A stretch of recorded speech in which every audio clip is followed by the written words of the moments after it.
believe it. Olá, eu sou Edu Schneider do Cashback e hoje eu estou aqui para falar de um dos maiores filmes do século XXI, Cidade dos Sonhos, Mulholland Drive, o título original, do nosso queridíssimo que nos deixou infelizmente recentemente, David Lynch. E por que eu resolvi trazer esse filme aqui para a gente hoje? Porque neste momento aqui da gravação eu estou ainda em polvorosa porque hoje eu tive o privilégio, a oportunidade de assistir a Cidade dos Sonhos no cinema e numa cópia remasterizada em 4K. Então eu primeiramente aqui eu queria agradecer a Retrato Filmes e a Cine, né, a assessoria, por essa oportunidade. Eu assisti lá na Cinemateca do MAM, Museu de Arte Moderna aqui do Rio de Janeiro. Então foi um privilégio assim gigantesco. E é uma cópia que foi produzida pelo Peter Deming, né, o diretor de fotografia do filme, pela Estúdio Canal da França e também pela Criterion. Então é uma cópia assim muito bonita, mas eu vou ser sincero, eu achei maravilhoso, as cores tão lindas do filme. Mas eu, como eu sou velhinho, eu ainda gosto daquela sujeirinha da película e tal, mas cara, não tem como dizer que é ruim você ver um filme em 4K naquela beleza, naquela magnitude. Parece que o filme saiu ontem, né, de tão bonito que ele tá ali visualmente. Mas eu sei que nem todo mundo gosta de David Lynch. O público comum costuma não gostar muito, tirando algum filme ou outro, um filme mais linear, talvez Um Homem-Elefante, que é um filme mais linear, mas tem gente que não gosta do cinema com surrealismo. E eu sou um cara apaixonado pelo esse tipo de cinema. Buñuel, maravilhoso, espanhol, eu gosto muito. Andrei Tarkovsky, soviético, né, russo, também, né, tinha muito de surrealismo nos filmes dele. Recentemente tem um cineasta que não é tão talentoso quanto um David Lynch, por exemplo, mas usa muito surrealismo no cinema dele, que é o Yorgos Lanthimos. Né, de O Lagosta, de recentemente Pobres Criaturas, né, Tipos de Gentileza. É um diretor aí que está despontando aí, que também trata muito os filmes dele com esse surrealismo que eu gosto muito. E aí eu coloco esses diretores naquela classe de são filmes não para você basicamente entender, mas filmes para você sentir. Isso é muito importante no cinema, abre a sua mente, porque o cinema não precisa ser feito só de uma forma, naquele roteirinho ali, batidinho, né, que você vai compreender tudo. E Cidade dos Sonhos, ele entra muito nessa categoria, porque depois que você entende, né, porque o título em português, e aí eu queria comentar também já do título em português, porque ele tem uma ambiguidade, né, e eu conversei com outras pessoas também, e aí eu tive dois pontos de vista, porque eu sou do ponto de vista de que Cidade dos Sonhos, para mim, já é um spoiler no nome do filme. Inclusive, o Pablo Vilaça, né, que é um crítico bastante importante, ele menciona isso, ele dá até o exemplo do Sexto Sentido, como se o filme Sexto Sentido se chamasse O Menino e o Fantasma. Né? E eu sou muito dessa linha de que o filme ele passa um spoiler ali, talvez possa estragar a experiência depois que você ficar sabendo do que realmente se trata a história. Mas também conversando com o Célio Silva do G1, meu amigo, né, que estou sempre encontrando nas cabines aí, conversando, ele passou também uma visão que eu tendo a concordar com ele também. Não é errado você pensar, acredito que as duas vertentes funcionam, porque o que ele diz, Cidade dos Sonhos também pode estar se referindo a Hollywood, né, que é a cidade dos sonhos mesmo, então é bastante plausível também. Mas vamos tratar aqui do filme. Começa o filme com personagens dançando na tela ali, dançando que é chamado de jitterbug, que é um gênero de música ali muito associado à dança swing. Então começa ali o filme e você percebe que os personagens estão ali dançando, mas tem personagens que se repetem na tela. Isso aí vai ser importante depois para você compreender a história. Né? E aí a câmera entra no travesseiro da personagem, que você ainda não sabe qual é, e aí ele meio que mergulha nesse travesseiro. Então, a fotografia desse filme do Peter Deming é importantíssima, porque eu até mencionei isso no meu vídeo de Munique, o que é chamado de foco doce. O que é o foco doce? Quando você está focando uma determinada coisa, mas você dá um leve desfoque. Ele parece até que é um erro ali na hora de focar, mas na verdade ele te dá aquela impressão para te passar uma sensação meio onírica, como se fosse um sonho, como se fosse algo etéreo, assim, meio que os personagens ficam meio brilhando assim em volta, né? O rosto não fica tão nítido. E isso aí vai ser importante também para a história. E aí nós temos, né, começa a história ali com a Beth, interpretada brilhantemente, talvez não, certamente o maior papel da carreira da Naomi Watts. Ela tá magnífica. E aí passa também por uma personagem que está no carro, uma personagem que você ainda não sabe o nome, interpretada pela Laura Harry, que também está muito bem no filme. E aí ela está dentro de um carro, aí ela é ameaçada e acontece um acidente de trânsito ali na Mulholland Drive. E aí depois desse acidente, né, uma batida muito feia, o carro pega fogo, ela sai do carro e fica em completa amnésia. Ela sai andando ali por Hollywood e aí adentra numa casa. E nessa casa está chegando a Beth, justamente interpretada pela Naomi Watts. E ela entra na casa e vê uma pessoa ali tomando banho, uma pessoa meio desorientada, aí a pessoa vai deitar ali, porque ela não sabe mais ou menos qual é seu nome, a pessoa não sabe responder, ela meio que deixa a pessoa ali porque ela tá vindo para essa casa, que é a casa da tia dela, a tia Ruth. E ela tá vindo ali porque ela quer ser atriz e a tia Ruth tem um conhecimento de pessoas do cinema, ela vai, para fazer testes e tal, porque ela quer ser atriz. E aí passa um tempo, a personagem da Rita dorme, e acontecem algumas coisas estranhas, tal, uma coisa estranha, umas pessoas que estão numa lanchonete, aí aparece um mendigo assim, esquisito pra caramba, e aí volta pra personagem, que a gente ainda não sabe o nome. E aí quando a Beth pergunta pra ela o nome, ela olha pro cartaz do Gilda, o filme com a Rita Hayworth, e diz que o nome dela é Rita. Então, e aí acaba ficando o nome da personagem Rita, mas ela, com o acidente, ela se esqueceu de tudo, está em completa amnésia, ela não lembra nada e entra em desespero. E aí a Beth, tentando conversar com ela, acha uma bolsa, e nessa bolsa tem cerca de mais ou menos ali uns 50 mil dólares mais ou menos, uma chave toda estilizada, azul, que ela não sabe para que serve. E aí fica aquela, intrigando ali, elas vão tentar descobrir, aí ligam para a polícia para ver se aconteceu algum acidente e tal. E é muito engraçado porque a personagem da Beth é uma personagem perfeita, assim. Parece que é engraçado, depois, mais à frente eu vou, quando a gente revelar o spoiler aí, que todo mundo sabe, quem tá vendo o vídeo aí tá sabendo, porque já assistiu o filme, mas a personagem é num mundo perfeito, ela é toda perfeitinha, não faz nada de errado, tanto que quando começa o filme, quando ela chega no aeroporto, ela abraça dois velhinhos que tinham viajado com ela, dois velhinhos que vão retornar depois, a gente vai vê-los, mas ela é toda perfeitinha e parece que tá dentro de um filme no ar, porque tem a moça em perigo e tal, aí tem uns detetives que estão investigando, que ninguém sabe o que está investigando, e aí fica nessa busca entre Beth e Rita para descobrir o que aconteceu com ela. E fatos estranhos vão acontecendo em volta, fica meio, tem um diretor de cinema chamado Adam Kutcher, interpretado pelo Justin Theroux, muito bem também, que ele é um diretor, você vê que é um diretor bem famoso, e é engraçado porque o visual dele é meio que uma mescla do próprio David Lynch com o Peter Bogdanovich, porque tem aquele óculos do Peter Bogdanovich que é meio fumê, assim, meio fotocromática, então parece uma mescla desses dois diretores. Peter Bogdanovich, que começou como crítico de cinema, depois fez A Última Sessão de Cinema, Lua de Papel, Marcas do Destino, baita de um diretor também aí da nova Hollywood. E aí, fatos estranhos vão acontecendo, e sempre com aquela fotografia ali. E aí é engraçado porque durante o filme lá, o personagem do Adam, que é diretor, ele é ameaçado, ele está fazendo um filme e ele é ameaçado pela máfia de ter que escolher uma determinada atriz que se chama Camila Rhodes. Ele fica ali, não quer, mas ele começa a ser ameaçado e tem um cara lá desses dois mafiosos, que vão ameaçá-lo, dizendo que tem que colocar essa menina no filme.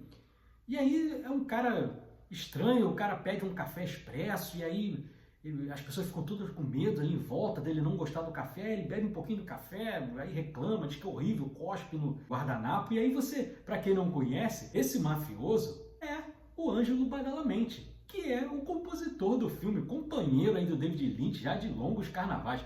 Fez a trilha, por exemplo, do Twin Peaks, que a trilha é espetacular. E aqui também, puxa muito do noir, como eu falei, uma trilha também maravilhosa. E aí várias coisas acontecem, e aí acaba a Beth se apaixonando pela Rita, E aí tem uma vizinha chamada Coco também, que toma conta, ela é tipo a síndica ali do condomínio, aí tem uma outra vizinha que é vidente, e aí ela diz que aquela menina não se chama Rita, que a outra não se chama Beth, aí você fica achando tudo aquilo estranho e tudo mais, e aí acaba a Beth se apaixonando pela Rita.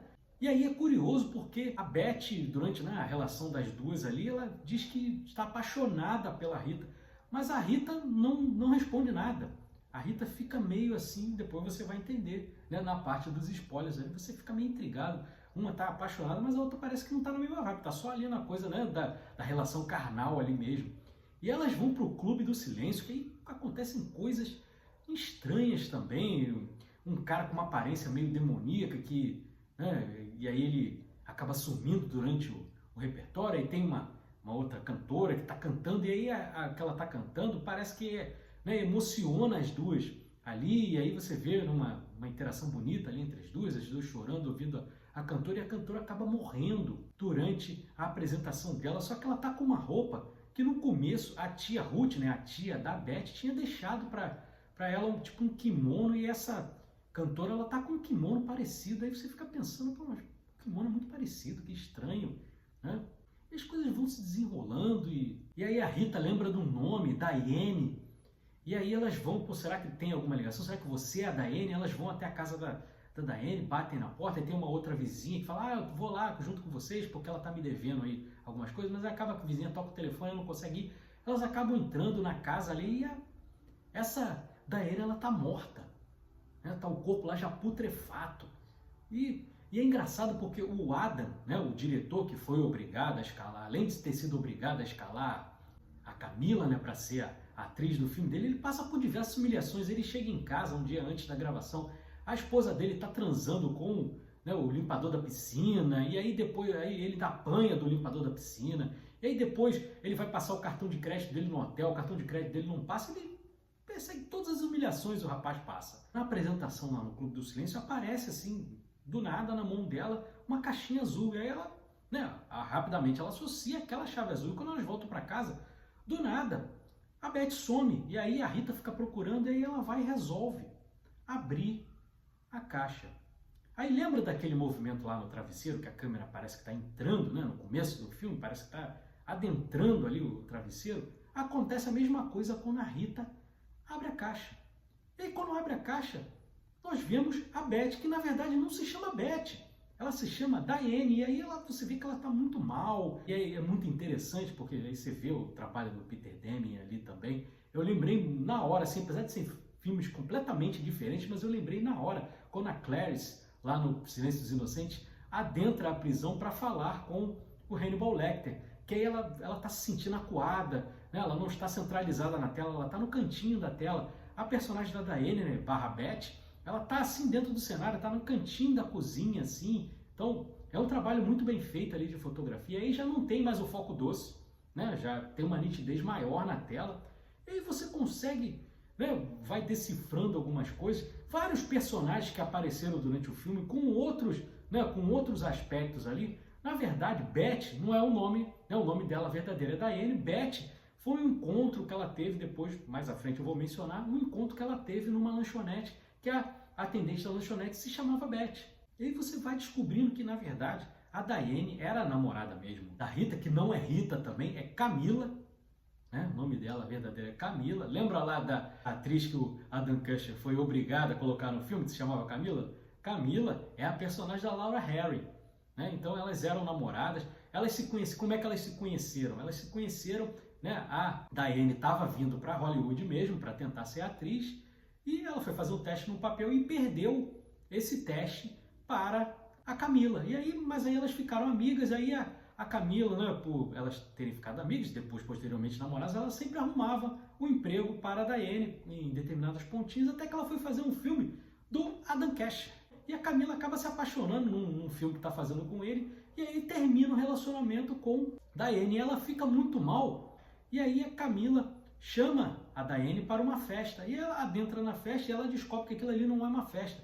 Na verdade, é uma cerimônia para comemorar o noivado dela com o Adam. E aí você vê a vizinha lá, a Coco, né, que era a síndica lá da Beth, na verdade ela é a mãe do Adam. E aí você consegue, né, aí você, já entendi alguma coisa aqui. Na verdade, tudo que estava acontecendo, lembra do foco doce, da câmera meio onírica e tudo mais?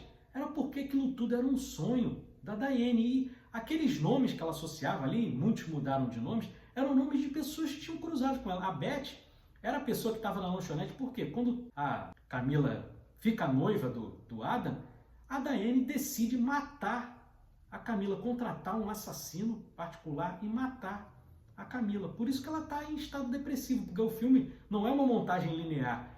Os fatos vão se revelando aos poucos, você descobre que ela está em depressão porque ela não está se aguentando. Porque ela está sofrendo de depressão porque ela mandou matar o amor dela. E o matador, ele chega para ela, né, e fala, quando o serviço estiver completo, essa chave azul vai aparecer em determinado lugar. Lembra da chave azul, lá naquela, né, aquela chave azul estilizada? É porque aquilo tudo era um sonho, né? Então a chave azul, ela estava sonhando com a chave azul porque aquilo ali era meio que uma culpa dela. Aquele mendigo que aparece também no sonho também, aquilo ali é como se fosse um sentimento de culpa. O Clube do Silêncio, aquele cara no começo que desaparece, ele tem uma expressão meio demoníaca, aquilo ali é como se ela tivesse ido para o inferno. Então aquele sonho todo era, na verdade, um sentimento de culpa que a Diane estava remoendo ali, né? Muito interessante isso, e esse jogo de câmera, a câmera, né, com foco doce, a câmera agora mais realista, para você, né, diferenciar essas duas situações, a montagem não linear, que você está achando que está acontecendo uma história, estilo noir, e na verdade é só um sonho por um sentimento de culpa. Lembra da outra personagem também que apareceu morta lá, que elas foram na casa, apareceu morta? Na verdade aquela personagem se chamava Diane, né? E a Diane era meio que aquele sentimento de culpa, e aquele sentimento dela tá querendo se matar por ela ter cometido esse ato tenebroso contra a Camila. E ali mais pro final, quando a Diane já está em estado desesperador, lembra dos velhinhos lá que eu comentei, da viagem de avião? Aqueles velhinhos reaparecem em tamanho diminuto e tal, e aí aquilo ali obviamente não é explicado, porque o David Lynch tem isso de bom, ele não te dá todas as respostas. O que eu meio que concateno ali, que ou os pais ou os avós, pela idade não parecia nem pai, porque a Diane parecia ser jovem, então parecia mais ser os avós de repente. Meio que aqueles dois senhores representam esse sentimento de culpa por ela ter cometido esse ato deplorável, sendo perseguida porque ela perdeu completamente a moral dela ali, né? Os princípios dela foram completamente perdidos. Então aqueles avós ou pais ali, né, pelo que parece, são ali para, né, tá cobrando dela por que você fez isso, né? E aí ela acaba entrando em desespero e acaba se matando, né? Que aí liga com o que aconteceu lá com a Diane, né? Então é um filme que na verdade ele começa de um jeito, depois você percebe, são dois fatos, duas cenas principais, né, para você entender o que está acontecendo. Uma é a cena do noivado na casa do Adam, né, com a Camila e o Adam do noivado. A outra é a cena na lanchonete lá de combinar o assassinato da Camila. São os dois fatos que aparentemente são reais, que também pode ser que não sejam reais, porque as cenas lá do noivado têm um tom um pouco exagerado e tudo mais, que parece que aquilo ali talvez não seja a realidade, mas sejam as lembranças da Diane. E quando você está lembrando de alguma coisa com raiva, e aí você vê que lá no sonho dela o Adam passa por tudo de ruim. Então é meio que uma punição pelo que o Adam fez para ela na vida real. Então aquilo ali pode ser que não sejam os fatos reais, mas as lembranças da Diane. Por isso o exagero ali em determinadas cenas. Então fica esse questionamento. Pode ser a realidade, pode serem só lembranças ali. Mas aí termina o filme com a Diane tirando a própria vida ali, ameaçada pelos dois velhinhos ali. Eu acho sensacional o filme, né? É o filme que cada vez que você assiste, você descobre novas camadas, novos personagens que você não viu ali direito, né? Tem o personagem do cowboy, né? Que é um cara ameaçador, né? Ameaçando o diretor lá, meio que contratado pela máfia, e na verdade esse cowboy na vida real é só um cara que cruzou pela Diane na festa, né? Então tem vários personagens assim que são, né, que só passa assim, é um passando mesmo na tela, e aí a gente sabe como é que é sonho, nós sonhamos, né? Nossos sonhos são meio desconexos mesmo, às vezes a gente está sonhando, a gente está num lugar, a gente pisca ali no sonho, está em outro lugar, a léguas de distância, então isso acontece mesmo, o sonho não é aquela coisa linear, certinha, né? Como o filme do Nolan, por exemplo, A Origem aparece aqui, é muito mais parecido com um sonho de verdade. Então o filme todo, a maior parte do filme é um sonho, com exceção das duas cenas, a cena da lanchonete, né, da contratação do assassino, e a cena do noivado. O resto é tudo um sonho. Beth e Rita, na verdade, são Diane e Camila, frisando, interpretadas magistralmente pela Naomi Watts e pela Laura Harry. O Justin Theroux também está muito bem como Adam Cash, né? A participação do Ângelo Badalamenti também é legal. Não temos o David Lynch lá como tivemos no Twin Peaks, né? Aquele cara do FBI que não escutava direito, que falava muito alto, que é mal barato, nós não temos aqui. Mas temos o compositor do filme aqui aparecendo. Então é um filme brilhante. Como eu comecei o vídeo, para mim, um dos melhores filmes aí do século XXI. Se não é o melhor, um dos melhores filmes do David Lynch, que olha que é uma carreira portentosa. Já dizendo aqui, não é o meu favorito. Eu amo Cidade dos Sonhos, mas o meu favorito vai continuar sendo Veludo Azul. Veludo Azul, para mim, é impecável. Esse filme aqui também é, mas né, é questão pessoal mais mesmo, né? São dois filmes aí maravilhosos. Então a gente presta essa homenagem aqui ao David Lynch, que nos deixou recentemente, mais uma vez agradecendo, né, pela oportunidade de ter assistido esse filme em 4K. Muito legal.